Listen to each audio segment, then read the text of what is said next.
जय हिंद दोस्तों, स्वागत है आपका एक और नई वीडियो के साथ जिसका टॉपिक है salaries and postings of an Indian foreign service officer. जैसा कि आप सब जानते हैं कि भारतीय विदेश सेवा यानी इंडियन फॉरेन सर्विस के बारे में बहुत ही कम इन्फॉर्मेशन गूगल प्लेटफॉर्म्स पे अवेलेबल है। पर अगर आप इनको डिटेल में जानना चाहते हैं तो हमारे चैनल पे बने रहिए। और यूपीएससी सिविल सर्विसेज के बारे में, आईएएस और इंडियन फॉरेन सर्विस के बारे में और भी वीडियो हमारे चैनल पे अवेलेबल हैं। आप जाके उन्हें हमारे चैनल पे देख सकते हैं। तो आइए वीडियो शुरू करते हैं। तो पहला है postings of an Indian foreign service officer. Indian foreign service officer की पोस्टिंग दो तरीके से होती हैं, एक जो कि इंडिया में है और दूसरा किसी अदर कंट्री में। एक नॉर्मल फॉरेन सर्विस ऑफिसर अपनी सर्विस का 1/3 पार्ट इंडिया में सर्विस करता है और अपनी सर्विस का 2/3 पार्ट अब्रॉड में यानी कि दूसरी कंट्री की इंडियन एम्बेसी में सर्व करता है। जब वह इंडिया में पोस्टेड होता है तो वो मिनिस्ट्री ऑफ एक्सटर्नल अफेयर्स यानी कि विदेश मंत्रालय में पोस्टेड होगा। और इसके अलावा मिनिस्ट्री ऑफ फाइनेंस में और पीएम ऑफिस में भी कुछ पोस्ट आईएफएस ऑफिसर्स की होती हैं।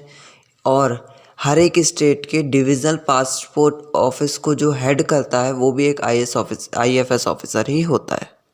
जब वह विदेश मंत्रालय में पोस्टेड होता है तो वो उसकी रैंक होती हैं under secretary, deputy secretary, director, then joint secretary, then additional secretary, then secretary और सबसे टॉप मोस्ट पोस्ट होती है इंडियन फॉरेन सेक्रेटरी।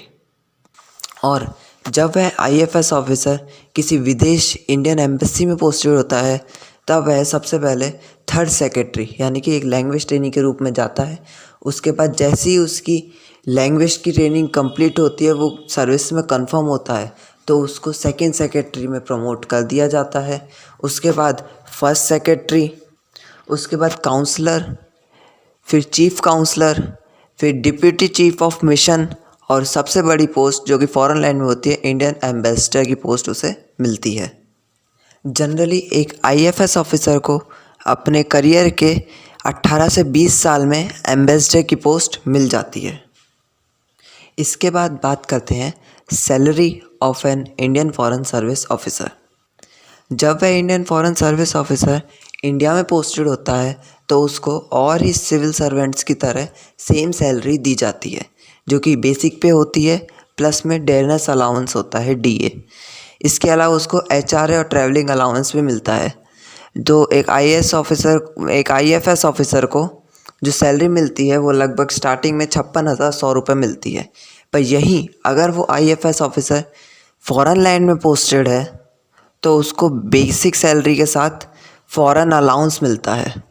इंडिया में डेयरनेस अलाउंस मिलता है, फॉरेन कंट्री में फॉरेन अलाउंस मिलता है जो कि वहाँ फॉरेन में होने वाले एक्स्ट्रा खर्चों को कवर करने के लिए दिया जाता है। ये जो फॉरेन अलाउंस का अमाउंट होता है वो कंट्री टू कंट्री वेरी करता है। अगर आप किसी कंट्री में रह रहे हैं जिसकी परचेसिंग पावर कम है तो उस कंट्री में आपका फॉरेन अलाउंस थोड़ा कम होगा।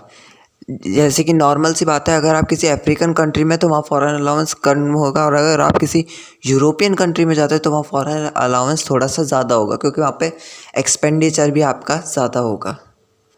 कौन सी कंट्री में कितना फॉरेन अलाउंस होता है ये रैंक वाइज ये पीडीएफ मैं वीडियो के डिस्क्रिप्शन में दे दूँगा। जैसे ही मेरे पास आएगी वैसे ही मैं आपको अपडेट कर दूँगा, तो आप प्लीज़ थोड़े दिनों बाद इससे चेकआउट कर लेना डिस्क्रिप्शन से, और उस पीडीएफ को डाउनलोड करके आप देख सकते हैं किस कंट्री में कौन से रैंक के ऑफिसर को कितना फॉरेन अलाउंस मिलता है। अगर आप इंडियन फॉरेन सर्विस के बारे में और भी जानकारी लेना चाहते हैं तो आप हमारे चैनल पे वीडियोस चेकआउट कर सकते हैं। हम रेगुलरली हमारे चैनल पे वीडियोस डालते रहते हैं इंडियन फॉरेन सर्विस के बारे में।